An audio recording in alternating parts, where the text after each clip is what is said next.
So next है हमारे पास complex permanent tissue. तो कल सिंपल परमानेंट टिश्यू कंप्लीट हो गया था, तो कॉम्प्लेक्स परमानेंट टिश्यू जो है आज वो डील करेंगे।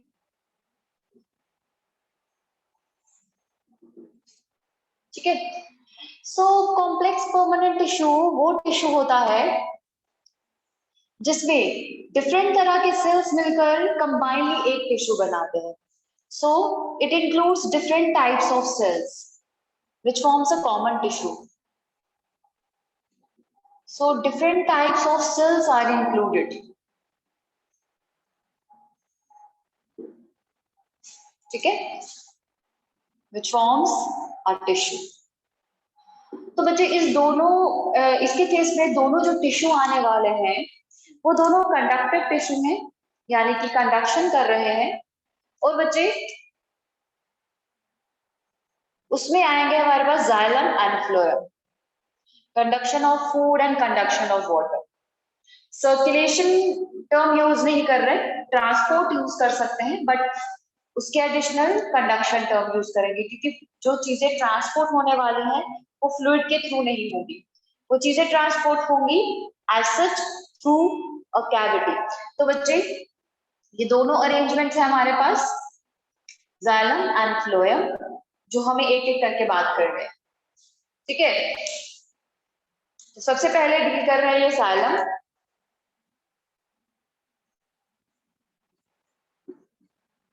कुछ ब्रीफ आइडिया लेना है, ठीक है। और जैसे मैंने कहा बेसिक क्लासेस में हमें जो इन्फॉर्मेशन मिली है उससे एडिशनल इन्फॉर्मेशन विद एक्सेप्शंस जो है हमें करना है यहाँ पे। ठीक है, तो जाइलम जो है it's a conductive tissue, it's a part of vascular bundle which conducts water and minerals. Water and minerals को ये कंडक्ट करता है, ठीक है, यानी कि पास करेगा वाटर और मिनरल्स को। और वाटर और मिनरल्स को कंबाइनली साप कहा जाता है, तो साप को ये ट्रांसपोर्ट कर रहा है, कंडक्ट कर रहा है बेटा। ठीक है, और बच्चे इसमें जो फ्लो होगा वो यूनिडायरेक्शनल फ्लो होगा, unidirectional flow from roots to stem to upward region. Upward region mainly अगर मैं बात करूं प्लांट के डिफरेंट पार्ट्स को वाटर रिक्वायर्ड है, क्योंकि ये यूनिवर्सल सॉल्वेंट रहता है, एज वेल एज वाटर जो है it's a raw material for photosynthesis also. तो दोनों केसेस में जाइलम जो है, दोनों केसेस के लिए वाटर जो है वो कंडक्ट करता है अलोंग विद मिनरल्स। तो बच्चे यूनिडायरेक्शनल फ्लो रहेगा, रूट से एब्जॉर्ब होगा वाटर और वो अपवर्ड डायरेक्शन में मूव करता है। ट्रांसपोर्ट कैसा होगा वो फिजियोलॉजी का कॉन्सेप्ट है, ठीक है, वो अभी हम यहाँ पे डील नहीं करेंगे। हमें बात करनी है अभी फिलहाल सिर्फ जाइलम के स्ट्रक्चर की बच्चे। तो बच्चे स्ट्रक्चर ऑफ जाइलम टिश्यू, ठीक है। तो बच्चे स्ट्रक्चर जो है इट इंक्लूड्स 4 कंपोनेंट्स, 4 कंपोनेंट्स रहेंगे each in xylem as well as phloem. तो 4 कंपोनेंट से मिलकर जाइलम बन रहा है। तो वो कंपोनेंट्स है वेसल्स, दूसरा ट्रैकेट्स,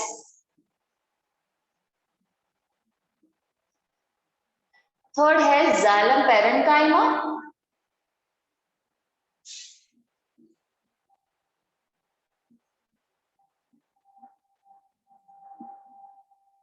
एंड लास्ट है जाइलम स्क्लेरेन्काइमा।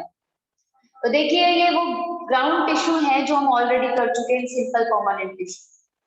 तो ये सारी चीजें जो है बच्चे हमें एक एक करके कंपोनेंट्स डील करने हैं, किसका क्या फंक्शन है और क्या रोल प्ले करते हैं ये जाइलम, ठीक है। सो 4 कंपोनेंट्स की अभी फिलहाल हमने बात की है, vessels, tracheids, xylem parenchyma and xylem sclerenchyma, जो कि यूनिडायरेक्शनल फ्लो को सपोर्ट करेंगे वाटर के, और बच्चे वाटर के साथ साथ मिनरल्स भी ट्रांसपोर्ट होते हैं थ्रू जाइलम, ठीक है। सो फर्स्ट कंपोनेंट लेने जा रही हूँ, यानी कि वेसल्स लेने जा रहे हैं। बहुत ही इंपॉर्टेंट स्ट्रक्चर है, ठीक है, in terms of conduction of water. तो जाइलम जो है वो पहला पार्ट है जो कि जाइलम वेसल जो है वो पहला पार्ट है जो कि जाइलम का इंपॉर्टेंट कंडक्टिंग पार्ट बनाएंगे। ठीक है, तो बच्चे अब ये होती क्या है, इसमें क्या होता है बच्चे, हमारे पास एक सिलेंड्रिकल स्ट्रक्चर होता है जो कि इस तरीके का स्ट्रक्चर है, सॉर्ट ऑफ ऐसा स्ट्रक्चर रहेगा, सिलेंड्रिकल स्ट्रक्चर है। ये सिलेंड्रिकल स्ट्रक्चर स्क्लेरेंकाइमेटस रहता है।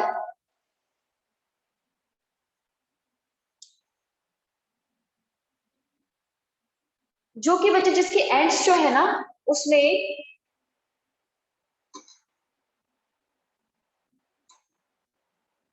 पैसेजेस रहते हैं। ये ऐसा स्ट्रक्चर है बेटा, ये यानी कि गैप्स रहेंगे। सो vessels are dead sclerenchymatous structure, स्क्लेरेंकाइमेटस यानी कि लिग्निन डिपोजिशन होगी। तो अगर स्क्लेरेंकाइमेटस पार्ट है, ये स्क्लेरेंकाइमेटस स्ट्रक्चर है, तो पिट्स भी तो होंगी।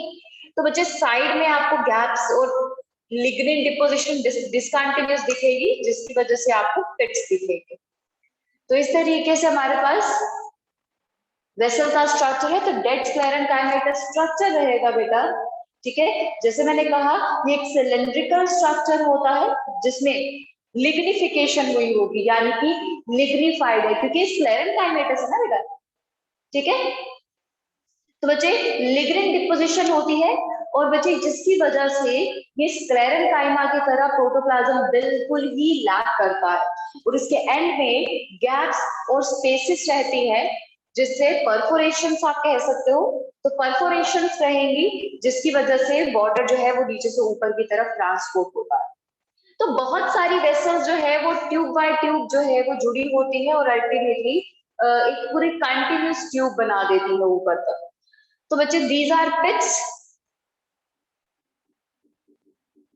and this is perforation।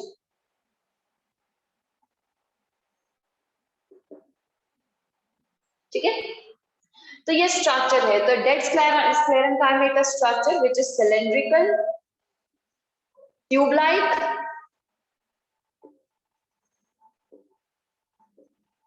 रहेगा।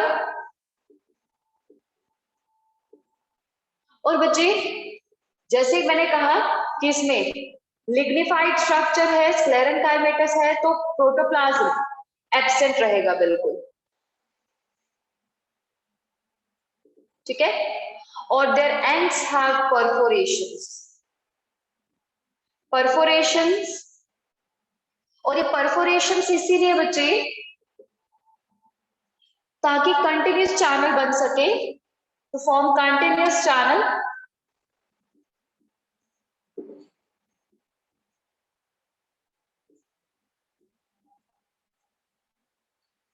along with other cells, क्योंकि जाइलम जो है वो एक सेल है। ठीक है, तो बाकी सेल्स के साथ मिलकर कंटिन्यूस चैनल बना सके लाइक दिस। ये हमारे पास एक स्क्लेरेंकाइमेटस वेसल है, ये दूसरी स्क्लेरेंकाइमेटस वेसल रहेगी। इस तरीके से वो ट्यूब बाय ट्यूब जुड़ते जाएंगे, लाइन बाय लाइन स्टैक होते जाएंगे और कंटिन्यूस ट्यूब बन जाएगी। ठीक है बच्चे, तो ये है बच्चे इस तरीके का अरेंजमेंट। बट इसमें साइड में ना गैप्स भी रहते हैं पिट्स की वजह से, है ना, तो पिट्स की वजह से गैप्स भी रहेंगे। तो ये स्ट्रक्चर है बच्चे। ठीक है, लिग्निफिकेशन की इसकी वॉल जो है वो वजह से इसकी वॉल जो है वो थिकर रहती है। ठीक है, आप इसको थिकर वॉल दिखा सकते हैं। डबल लेयर जो है, डबल लेयर अरेंजमेंट जो है वो ज्यादा कॉमन है अगर आपको लिग्निफिकेशन दिखानी है। तो जहां लिग्निफिकेशन दिखानी हो, स्क्लेरेंकाइमा दिखाना हो, वहां पे डबल लेयर बनाई जाती है, डबल लाइंस बनाई जाती है टू शो द स्ट्रक्चर। ठीक है, आप किसी भी तरीके से अरेंजमेंट दिखा सकते हो। तो बच्चे ये हो गया वेसल्स के केस। ठीक है, लेकिन वेसल्स जो है हम किस में डील कर रहे हैं, हम ये स्ट्रक्चर किस में डील कर रहे हैं, एनाटॉमी ऑफ फ्लावरिंग प्लांट्स ना। तो फ्लावरिंग प्लांट्स में वेसल्स जो है वो मेन पार्ट है जो कि कंडक्शन करवाता है वाटर का। But if we talk about gymnosperms, थोड़ा कंपेयर कर रहे हैं, तो जिम्नोस्पर्म्स ही वेसल्स लैक करते हैं। तो जिम्नोस्पर्म्स लैक वेसल्स।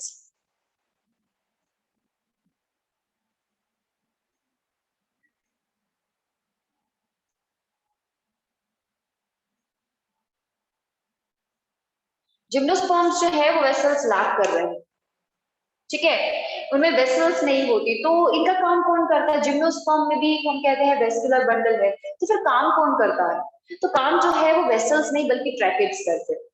एंजियोस्पर्म में वेसल और ट्रैकेट जो है वो दोनों काम करेंगे, ये स्पेसिफाई किया गया है बेटा एनसीईआरटी में भी।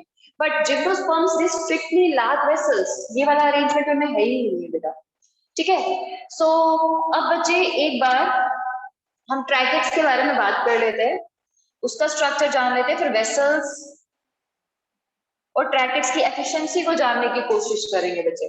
तो ट्रैकेट जो है these are spindle shaped sclerenchymatous structure, ये भी डेड होते हैं, स्क्लेरेंकाइमेटस है,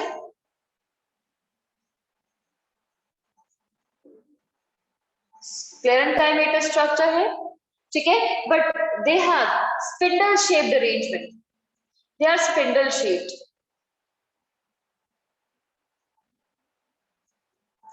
इनके केस में स्पिंडल शेप्ड अरेंजमेंट रहेगा क्योंकि इनके एंड्स जो है ना बिल्कुल टेपरिंग होते हैं, इस तरीके से हमारे पास अरेंजमेंट है, ऐसा स्ट्रक्चर है। ये साइड में आपको पिट्स दिखेंगी, यानी कि इनके एंड्स क्लोज्ड रहते हैं, इनके एंड्स क्लोज रहेंगे, वेसल्स के एंड परफोरेटेड है ना, इनके एंड्स क्लोज रहेंगे with closed ends, spindle shape with closed ends, ends closed रहते हैं, ठीक है। तो फिर बच्चे इसमें कंडक्शन कैसे रहती है, ठीक है, प्रोटोप्लाज्म तो दोनों के केस में नहीं है, स्क्लेरेंकाइमा है तो प्रोटोप्लाज्म इसके केस में भी एब्सेंट रहेगा, तो प्रोटोप्लाज्म दोनों केस में ही जब नहीं है तो ट्रांसपोर्टेशन और कंडक्शन ऑफ वाटर जो है वो इजी हो जाता है और ये डेड में काउंट होते हैं, डेड सेल्स में काउंट होते हैं, ठीक है। लेकिन एफिशिएंसी देखी जाए तो वेसल्स की एफिशिएंसी जो है वो ज्यादा है क्योंकि इनको डायरेक्टली वाटर को ट्रांसपोर्ट करना पड़ता है, ऑल्दो इनके केस में ट्यूब जो है यानी कि ल्यूमन जो है वो बड़ा होता है as compare to tracheids, but still vessels जो है दे आर मोर एफिशिएंट क्योंकि इनमें वाटर का डायरेक्शन जो होता है मूवमेंट का वो डायरेक्ट रहता है, सीधा सीधा। अब मैं इसके एडजॉइनिंग भी एक वेसल बना रही हूँ, वेसल्स और बना रही हूँ,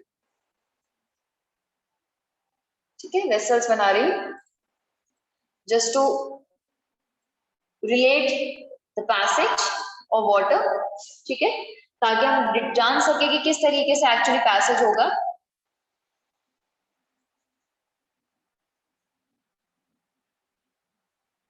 ठीक है, अब बच्चे वाटर को जब ट्रांसपोर्ट होना है तो वाटर का डायरेक्शन कुछ इस तरीके से रहेगा, अगर यहाँ से वाटर एंटर कर रहा है यहाँ से भी एंटर करेगा, यहाँ से भी एंटर करेगा, उसको आगे जाना है तो वो इस तरीके से इस डायरेक्शन में भी जाएगा। बच्चे अल्टीमेटली डायरेक्शन कोई भी रहे, अपवर्ड मूवमेंट करनी है तो उसको सीधा सीधा ही राइज करना है, ठीक है ना, जो सक्शन क्रिएट करके किया जा सकता है।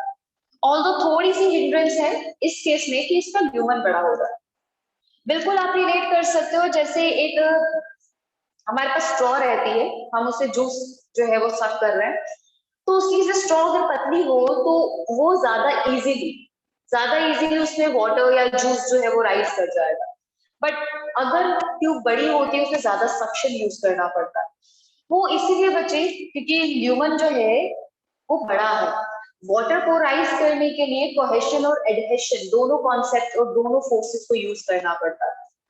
कोहेशन यानी कि दो वाटर मॉलिक्यूल्स आपस में एक दूसरे को स्टिक करते हैं और एडहेशन मतलब वाटर मॉलिक्यूल्स वॉल को भी स्टिक करते हैं, तो जो वॉल को स्टिक करना है ह्यूमन बड़ा है तो वो आउटर वॉल्स को स्टिक करके तो राइज कर जाएंगे, लेकिन बीच में से जो कैपिलरी मूवमेंट हो वो उतनी एफिशिएंट नहीं हो पाती, तो इसलिए जितना नैरो ल्यूमन होगा कैपिलरी का, ठीक है, या फिर स्ट्रॉ का, तो उसके अकॉर्डिंग ही हमारे पास मूवमेंट जो है वो एफिशिएंट होगी। तो ट्रैकिंग के केस में जो वो ल्यूमन है वो तो छोटा रहता है, लेकिन अगर आप इसका अरेंजमेंट देखो वो थोड़ा सा डिफरेंट आ जाता है ना मुझे, इसमें तो वाटर डायरेक्ट डायरेक्ट ऊपर की तरफ राइज कर रहा है, लेकिन यहाँ पे वाटर अगर ऊपर की तरफ राइज करना हो ना तो उसको कुछ चैलेंजेस फेस करने पड़ते हैं, जैसे कि ये आ गया हमारे पास दो ट्रैकेट्स, ठीक है, दिस वे, तो ट्रैकेट्स है और ये आ गया वन मोर ट्रैकेट, जो जुड़े हैं पिट्स की हेल्प से। तो वाटर में जब इसको राइज करना है, वाटर को राइज करना है ना बेटा यहाँ पे, तो वाटर जो है वो एंटर करा यहाँ से, लेट्स से, तो उसको ऊपर राइज करने के लिए इस तरीके से मूवमेंट लेनी पड़ेगी, जिगजैग। ठीक है, तो जब वो बाहर जाएगा, यानी कि जब वो बाहर की तरफ मूव करना होगा तो इस तरीके से मूवमेंट होगा। तो मतलब जिगजैग पैसेज जो है वो उसको लेना पड़ेगा, जिसमें थोड़ा सा वो दिक्कत फेस करता है। ठीक है, तो ये डायरेक्ट मूवमेंट, यहाँ पे जिगजैग मूवमेंट, वहां पे थोड़ा सा दिक्कत आ जाता है, वहां पे एफिशिएंसी ट्रैकेट्स की लो हो जाती है। अदरवाइज ट्रैकेट्स भी काम कर रहे हैं सेम जैसे कि वेसल कर रहे हैं। तो इन दोनों का काम जो है वो है कंडक्शन ऑफ वाटर। तो यहाँ पे मेंशन कर रही हूँ, both conducts water and minerals. Minerals water में डिसॉल्व फॉर्म में मूव करते हैं बेटा। ठीक है,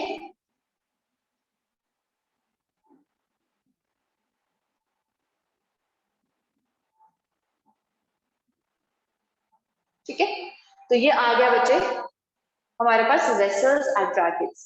but still we have two main components remaining, xylem parenchyma and xylem sclerenchyma. Xylem sclerenchyma को फाइबर्स के नाम से भी जाना जाता है। तो बच्चे हमारे पास अभी तक जो है वो दो डेड टिश्यूज आ गए, दो डेड सेल्स आ गए हैं, vessels as well as tracheids. ठीक है, अब एक और डेड टिश्यू है जो जाइलम बना रहा है, that is xylem sclerenchyma. But जो जाइलम पेरेन्काइमा होगा वो लिविंग टिश्यू होगा बेटा। The only living tissue in xylem is xylem parenchyma. तो ये अकेला ऐसा एक लिविंग कंपोनेंट है जो कि एडिशनल फंक्शंस करता है। ठीक है, अदर देन बेसिक कंडक्शन, उसके अलावा एडिशनल फंक्शन भी करेगा। ठीक है, तो बच्चे अब नेक्स्ट जो है वो कंटिन्यू कर रहा है component. So now third component, xylem parenchyma. So xylem parenchyma is the only living component of the tissue.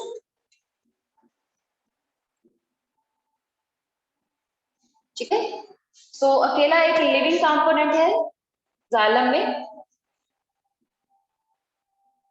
और पेरेंकाइमा जो है वो वेल नोन है, अभी तक के लिए हमने बात की थी, स्टोरेज कर रहा है, कंडक्शन कर रहा है, तो सब चीजें जो है वो पेरेंकाइमा कर सकता है, इंक्लूडिंग फोटोसिंथेसिस। तो उस एस्पेक्ट से अगर हम बात करें, इट्स फंक्शन इज टू इस lateral conduction, lateral conduction of water in case of xylem. बच्चे क्या होता है, जो जाइलम के आसपास यानी कि वेसल्स और ट्रैकेट्स के आसपास जो रेडियल अरेंजमेंट होता है ना पेरेंकाइमा का, वो लेटरल कंडक्शन में हेल्प करता है वाटर की। कंडक्शन बहुत हाई नहीं होता, एक बेसिक लेवल कंडक्शन है, लेकिन लेटरल कंडक्शन जो है वो प्रेजेंट रहेगा स्लाइट लेवल पे, ताकि आसपास के टिश्यूज जो है ना उनको वाटर जो है सप्लाई जो है वो इवनली मिल सके, जो उसके पीछे टिश्यूज है, उसके आगे टिश्यूज है। So lateral conduction of water by radial arrangement of parenchyma.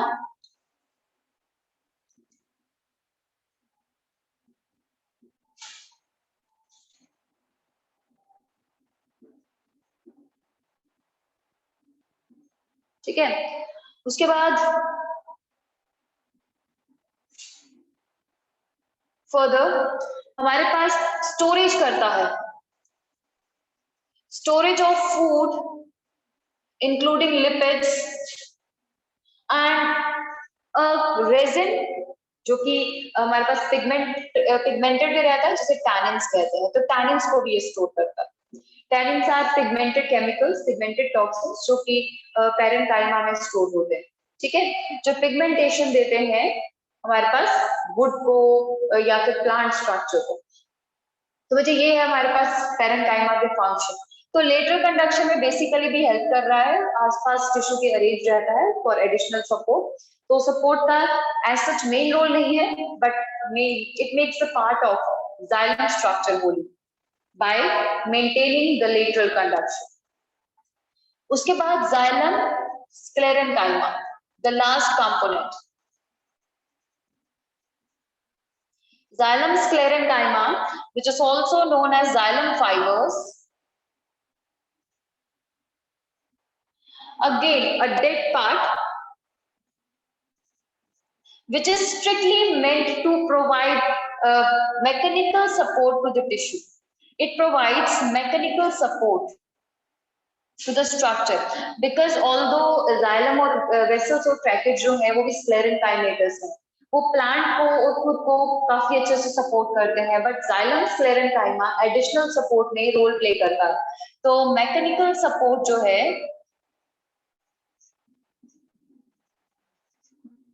To tissue, mechanical support मिल गया टिश्यू को। अब बच्चे इन चारों कंपोनेंट के साथ जो है वो जाइलम जो है वो अच्छे से काम करता है। तो यहां से कंप्लीट हुआ पूरा जाइलम का स्ट्रक्चर, लेकिन अभी जाइलम पूरा कंप्लीट नहीं हुआ है, हमें एडिशनल इंफॉर्मेशन चाहिए। हमने कहा था कि बेसिक चीजें हम बेसिक क्लासेस में तो कर लेते हैं, लेकिन यहाँ पे जो हमें पार्ट करना है वो हमें टिश्यू सिस्टम के हिसाब से भी करना है कि आगे टिश्यू सिस्टम में कौन सी चीज हमें कैसे अरेंज मिलेगी, उसका बेसिक जो है वो यहाँ पे जानना है। तो 4 कंपोनेंट के बाद हमें 2 और चीजें जो है वो 2 और टाइप्स जो है वो बताने जा रहे हैं जाइलम की, on the basis of the time of origin और फॉर्मेशन। तो बच्चे जाइलम जो है वो 2 तरह का होता है, it is of 2 types based upon the time of origin. It is formed initially और later, whenever it is formed accordingly उसको नेम दिया गया है। तो बच्चे तो 2 types are there, that is protoxylem.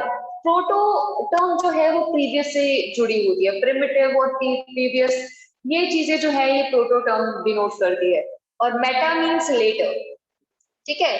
So protoxylem means the first form xylem, जो सबसे पहले जो प्लांट बनता है ना, तो प्लांट के केस में जो सबसे पहला जाइलम बनता है उसे प्रोटोजाइलम कहा जाता है।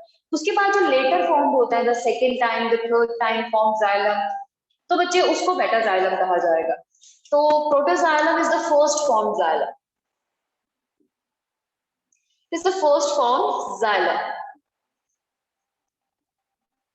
and the metaxylem is the later formed one, later formed after protoxylem। Protoxylem के बाद जो भी बना वो मेटाजाइलम बेटा, ठीक है। लेकिन बच्चे हमारे पास प्रोटोजाइलम जो है वो आउटर कोर पे भी अरेंज हो सकता है और अंदर की तरफ भी, क्योंकि अगर आप स्टेम का अरेंजमेंट देखोगे ना, स्टेम को कट करोगे ना, तो ऐसा भी हो सकता है, स्टेम के केस में ऐसा हो सकता है कि जो लेटर फॉर्म जाइलम हो ना वो बाहर की तरफ हो और जो इनिशियली फॉर्म जाइलम है वो अंदर की तरफ, है ना। इस तरीके से अरेंजमेंट है, जो लेट बना वो बाहर की तरफ। बट अगर रूट्स के केस में आप बात करोगे ना, रूट्स के केस में अरेंजमेंट बिल्कुल डिफरेंट होता है। रूट के केस में जो हम सेक्शन लेंगे तो वहां पे पता है क्या होगा, जो लेटर फॉर्म जाइलम है वो अंदर की तरफ होगा, जो प्रीवियस फॉर्म है यानी कि प्रोटोजाइलम वो बाहर की तरफ। इसमें प्रोटोजाइलम अंदर की तरफ, इसमें प्रोटोजाइलम बाहर की तरफ, स्टेम में अंदर की तरफ, रूट्स में बाहर की तरफ, जिसकी वजह से जाइलम के अरेंजमेंट में हम 2 कंडीशंस देखते हैं, एंडार्क एंड एक्सार्क, ठीक है। तो वो कंडीशंस भी यहाँ पे स्टडी कर लेते हैं कि एक्चुअली है क्या वो कंडीशंस, उनपे होता क्या है।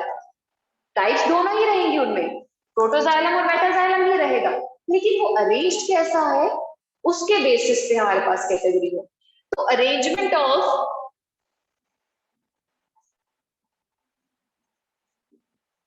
Of xylem in plant parts, plant parts में अरेंजमेंट कैसा है जाइलम का। तो 2 कंडीशंस जैसे मैंने कहा, 2 अरेंजमेंट्स है, it's either endarch condition and exarch condition.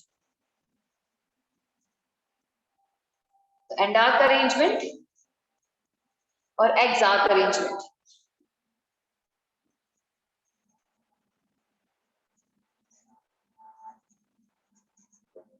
ठीक है।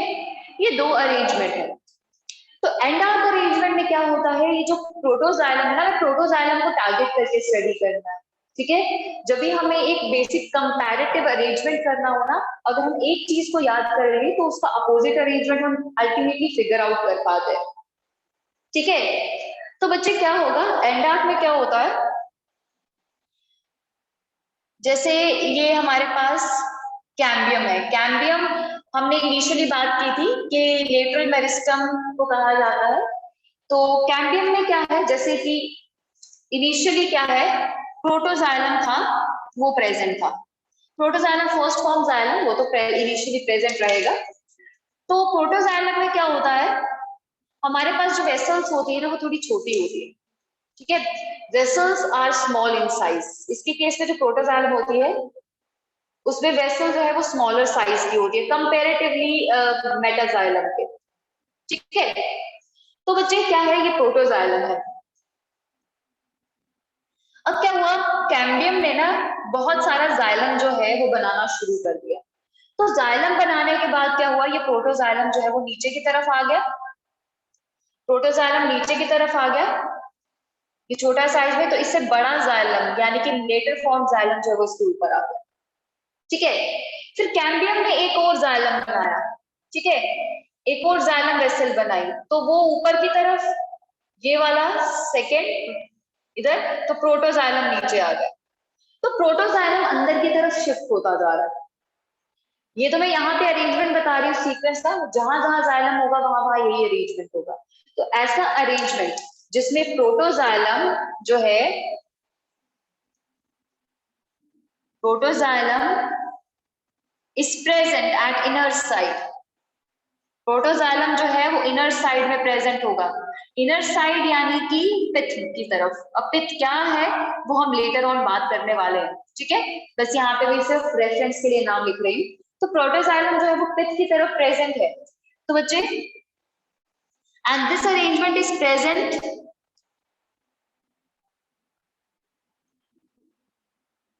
इन स्टेम। स्टेम्स के केस में ऐसा अरेंजमेंट रहता है, ठीक है। तो स्टेम के केस में एंडार्क अरेंजमेंट रहेगा। But if will talk about the exact arrangement, वहां पे इससे अपोजिट रहता है। अगेन प्रोटोजाइलम को ही फोकस करना है क्योंकि प्रीवियसली फॉर्म वही है। इसमें प्रोटोजाइलम ये है ना, प्रोटोजाइलम ये रहेगा,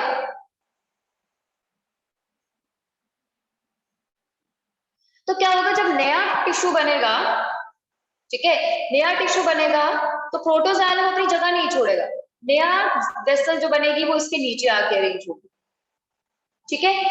यानी कि प्रोटोजाइलम अपनी पोजीशन नहीं छोड़ रहा। तो उसके बाद क्या होगा, नया और वेसल बनेगी तो वो वेसल नीचे आके अरेंज होगी, इसके नीचे। मतलब जैसे जैसे फ्रेश जाइलम बन रहा है, फ्रेश वेसल बन रही है, वो उतनी ही बड़ी है, उसका वेसल साइज उतना ही बड़ा है। मेटाजाइलम की वेसल्स लार्जर होती है एज कंपेयर टू प्रोटोजाइलम। तो बच्चे वो लार्जर वेसल्स जो है वो नीचे नीचे की तरफ आती जाएंगी। मतलब प्रोटोजाइलम अपनी पोजीशन नहीं छोड़ रहा, वो बाहर की तरफ प्रेजेंट है। तो protoxylem present at outer side. Outer side यानी कि स्टेम में आउटर साइड की तरफ, अगर स्टेम में प्रेजेंट है तो, अगर रूट है तो रूट में आउटर वाली साइड प्रेजेंट रहेगा। तो इस तरीके से अरेंजमेंट रहता है and it is mainly present in roots. ऐसा अरेंजमेंट रूट्स के केस में होता है। तो अगर आपसे पूछा जाए कि एंडार्क अरेंजमेंट कहाँ रहेगा, वो स्टेम में रहेगा। एक्साक अरेंजमेंट रूट्स में। तो एक्साक, एग मीन्स बाहर, एक्सो मीन्स बाहर, बाहर की तरफ प्रोटोजाइलम है। तो प्रोटोजाइलम पे फोकस करते हुए इस टर्म को रिलेट करना है बेटा, ठीक है। तो एंडार्क और एक्साक अरेंजमेंट। तो ये हो गया जाइलम पूरा कंप्लीट हमारे पास। तो जाइलम का एक ब्रीफ आइडिया, उसका अरेंजमेंट हमने सब कुछ जान लिया। बस इन सारी चीजों को हमें रिलेट करना है टिश्यू सिस्टम के साथ। जब हम टिश्यू सिस्टम कवर करेंगे, यहाँ पे अलग अलग टिश्यूज करने हैं, स्टेम के, रूट के, लीव्स के। सो बच्चों नेक्स्ट टिश्यू यानी कि फ्लोएम। तो फ्लोएम की बात करने जा रहे हैं, जो कि एक अगेन कंडक्टिव टिश्यू है जो फूड की ट्रांसलोकेशन करेगा, वो भी मल्टी डायरेक्शन में। तो phloem,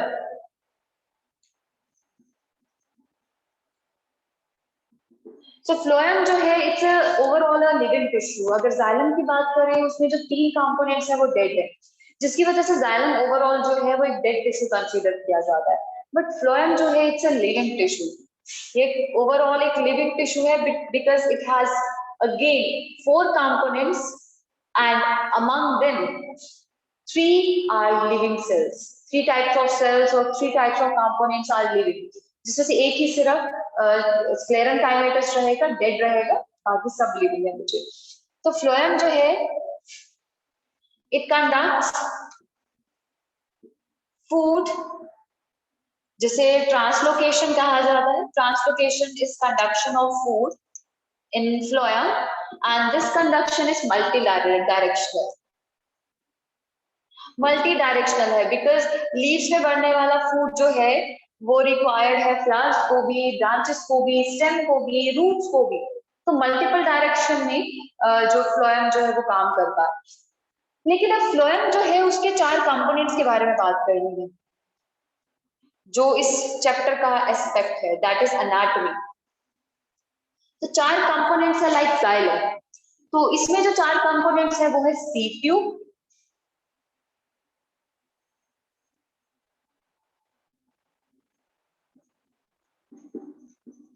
seed tube, companion cells,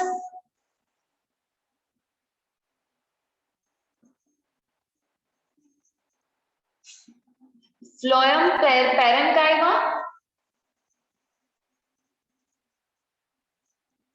and phloem sclerenchyma.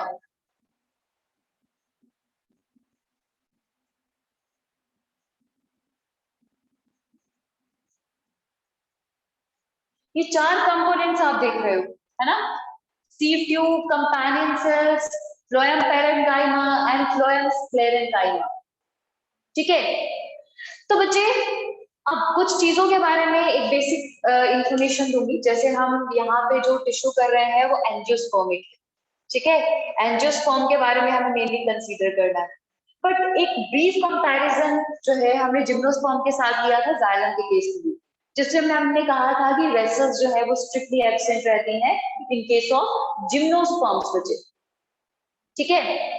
तो यहाँ पे भी हम जिम्नोस्पर्म से रिलेट करेंगे। तो बच्चे अब जिम्नोस्पर्म्स में क्या होता है, थोड़ा सा डिफरेंट अरेंजमेंट रहता है, वहां पे टर्म्स भी डिफरेंट यूज की जाती है, ठीक है? फ्लोएम पैरेन्काइमा और स्क्लेरेन्काइमा जो है वो सेम रहेगा लाइक एंजियोस्पर्म्स, लेकिन सीड ट्यूब और कंपेनियन सेल्स है वहां पे चेंजेस आ जाएंगे।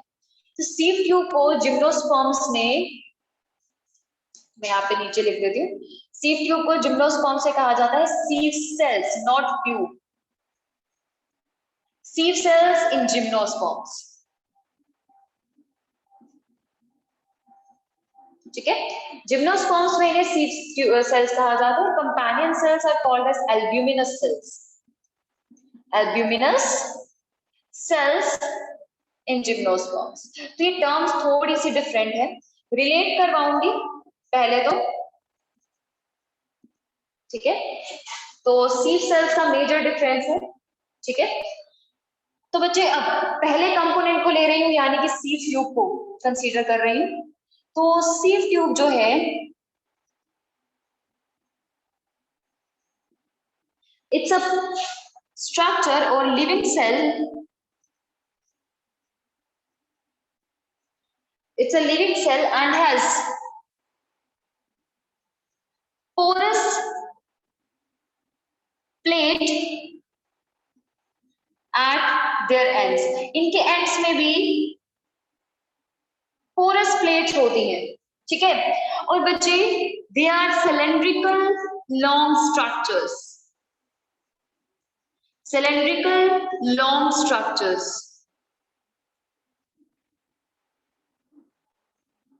और बच्चे ये भी बिल्कुल जाइलम की तरह, जैसे जाइलम जो है वो कंटिन्यूटी में जुड़कर एक ट्यूब लाइक अरेंजमेंट बनाता है, सीड ट्यूब भी वैसा ही करते हैं। तो बच्चे they are connected end to end forming tube like arrangement. तो ट्यूब लाइक अरेंजमेंट बनाने के लिए एंड टू एंड जुड़े होते हैं, ठीक है? तो बच्चे किस तरीके से स्ट्रक्चर रहता है इसका, मैं यहाँ पे ड्रॉ कर रही हूँ, यहाँ पे ड्रॉ कर रही हूँ।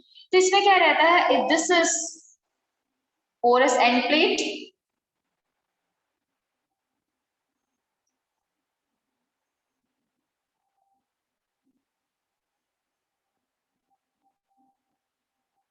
तो बच्चे हमारे पास सीव ट्यूब है, लॉन्ग है, सिलेंड्रिकल है।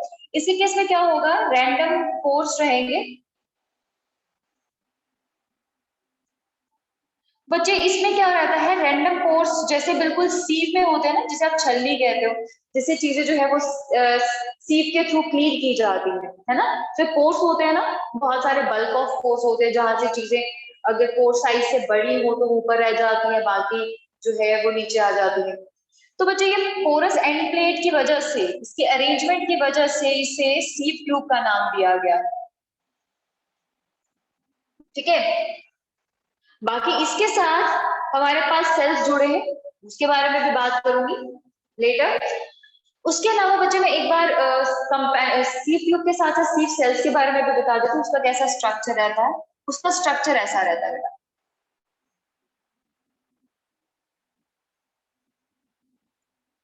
ये आपको सीव ट्यूब जो है वो लॉन्ग दिख रही है ना, इलोंगेटेड। हमारे पास जो सीव सेल्स होते हैं ना, जो जिम्नोस्पर्म से प्रेजेंट रहते हैं, उनके केस में ना शॉर्ट और सिलेंड्रिकल क्यूबिकल अरेंजमेंट रहता है, नॉट सिलेंड्रिकल। क्यूबिकल अरेंजमेंट रहता है और उसमें पोर्स जो है ना वो एक जगह कंसंट्रेटेड रहते हैं, ऐसे हर जगह नहीं होंगे, जैसे यहाँ पे पूरे स्प्रेडेड है ना, वहां पे एक एक जगह जो है वो बिल्कुल बंच में अरेंज होते, ऐसा अरेंजमेंट रहता है, ऐसा हर जगह नहीं होता, छोटा छोटा बंच बना के रैंडम एरियाज में हमारे पास पोर्स होंगे। तो बच्चे ये है सीव सेल, नॉट सीव ट्यूब, ये सीव ट्यूब है। थोड़ा सा फर्क आ जाता है बच्चे इनके अरेंजमेंट में, जिसकी वजह से इनको डिफरेंशियल नेम दिया गया है।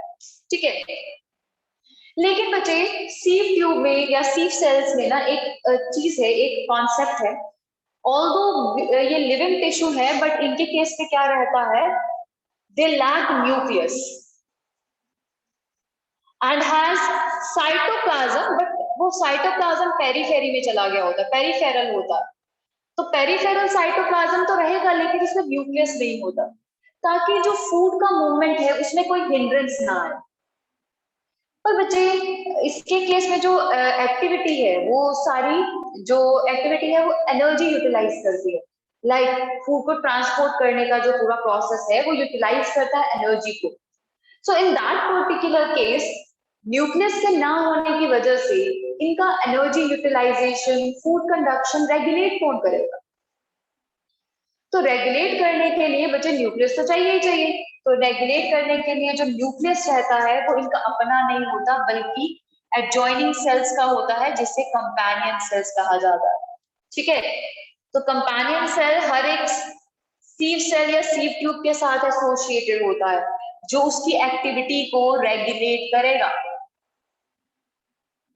तो कंपेनियन सेल्स जो है वो सीव ट्यूब क्या या सीव सेल्स के साथ एडजॉइनिंग रहते हैं, जो उनकी फंक्शन को रेगुलेट करते हैं। बट सीव सेल के केस में उसे एल्ब्यूमिनस सेल्स कहा जाता है, एल्ब्यूमिनस सेल्स। ठीक है, सो ऐसा अरेंजमेंट है।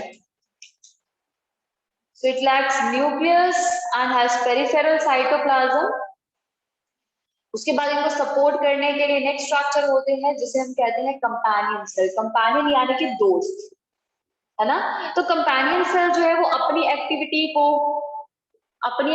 या अपने सेल्फिशनेस के लिए काम नहीं करते, बल्कि इस सीव ट्यूब का हेल्प करते हैं, ताकि वो हमारे पास कनेक्टिविटी बनाते हुए फूड को ट्रांसपोर्ट करे।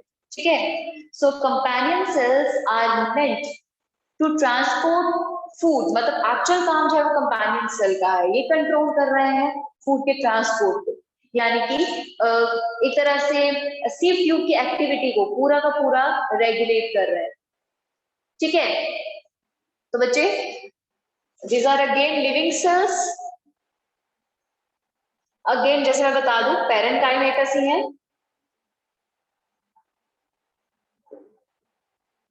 ठीक है, closely related to sieve tube, sieve tube के साथ क्लोजली रिलेटेड है, एंड कंट्रोल और रेगुलेट्स देयर फंक्शन।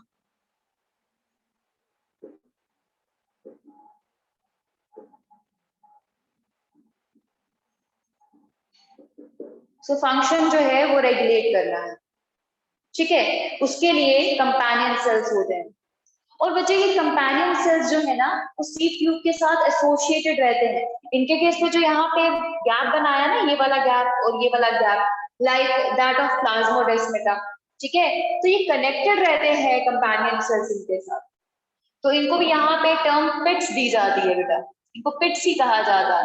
तो पिट्स के थ्रू ये कंपेनियन सेल और ये सी ट्यूब जो है वो आपस में जुड़े रहेंगे, जिसकी वजह से रेगुलेशन जो है और सिग्नलिंग जो है वो सी ट्यूब तक पहुंचती है, जो कि न्यूक्लियस से आई है कंपेनियन सेल को, ठीक है।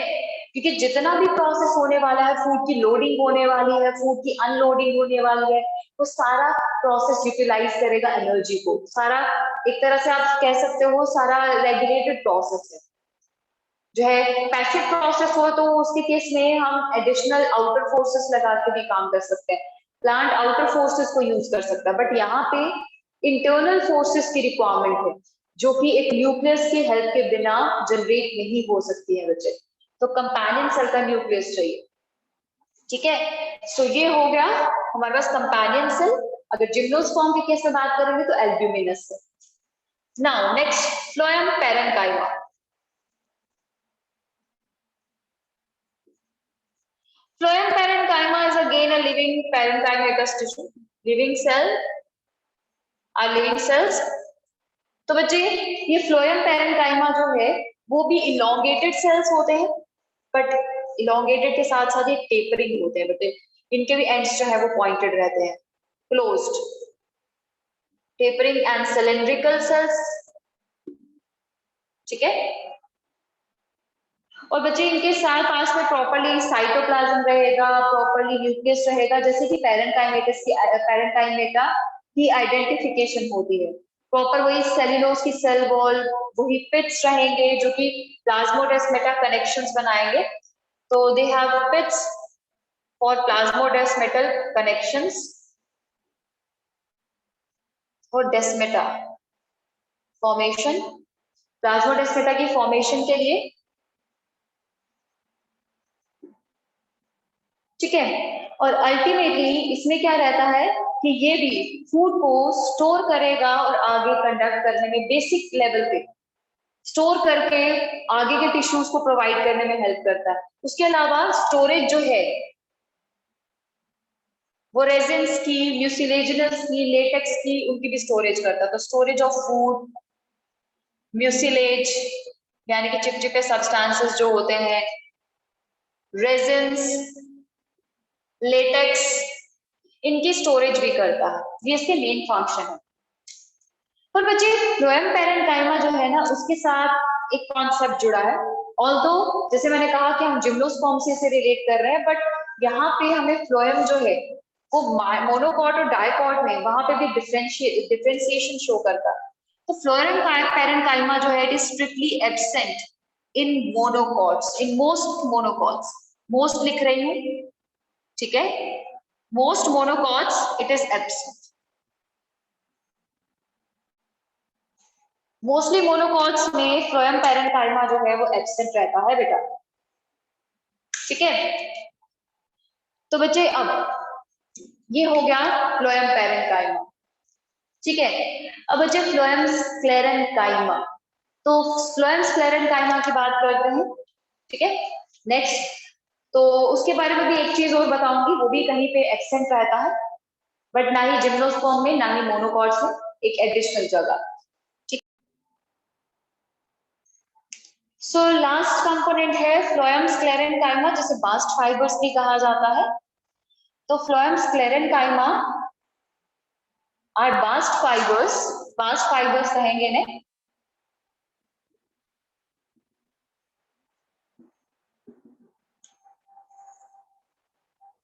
ठीक है।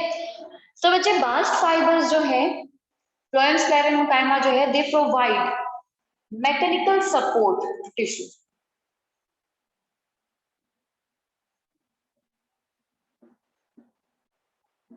टिश्यू को मैकेनिकल सपोर्ट प्रेजेंट करते हैं, but they are again absent in primary phloem, यानी कि जो फर्स्ट फॉर्म फ्लोएम होता है उसमें ये प्रेजेंट नहीं होता है। यानी कि जो सीव ट्यूब्स इनिशियली होंगी उसके साथ स्क्लेरेंकाइमा एसोसिएटेड नहीं रहेगा बच्चे, ठीक है।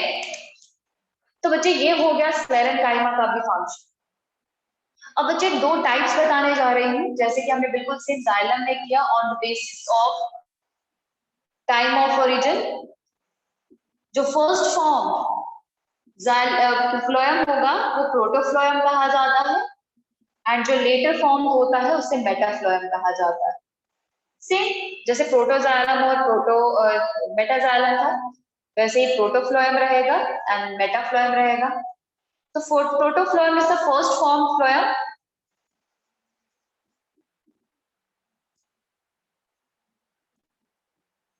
with smaller sieve tubes, मतलब sieve tubes इसके केस में स्मॉलर रहेंगे, जैसे वेसल स्मॉलर थी ना प्रोटोजाइलम में, बिल्कुल वैसे। और यहाँ पे मेटाफ्लोएम,